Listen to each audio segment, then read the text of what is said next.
Lauren Quigley here for Michaels and John Bead with a super sparkly tutorial for you. In this tutorial, I'll be blinging a bottle of Mod Podge, which is a staple in my craft room. The Bead Landing glass flatback rhinestones come in a variety of sizes, and you can see right on the back of each package how many will cover a square inch. For example, the SS12 will take 49 rhinestones per square inch, and the SS20 rhinestones, which is a larger rhinestone, will take 25 rhinestones per square inch. You will need a tray to hold your beads, a wax pencil, and my favorite adhesive, which is Liquid Fusion. I always transfer the adhesive into a smaller bottle like you see here that has a precision tip. Now we'll get started on the actual bling process.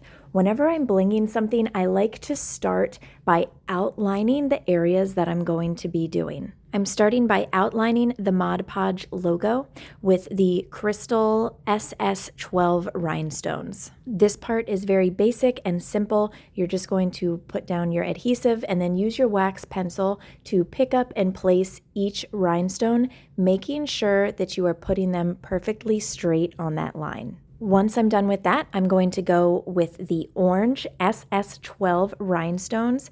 These stones also come in a variety pack of sizes, so they'll have SS12, SS16, and SS20. I always grab a pack of the mixed sizes just in case I need a larger or a smaller rhinestone. In all four corners of this orange Mod Podge logo, I used an SS16 size stone. Now I'm going into the body of the Mod Podge logo, and I'm using SS20 size stones. I also have a bag of SS12 and SS16 size stones.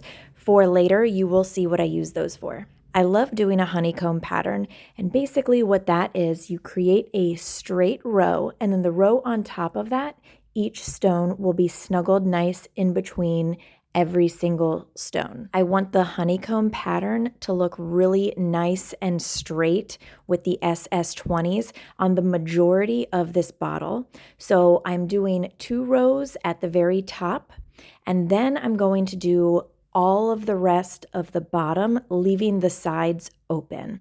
Now you'll see why in a little bit. The reason we have different sized stones like the SS16, SS12, and smaller is so that we can fill in any holes later on in our pattern.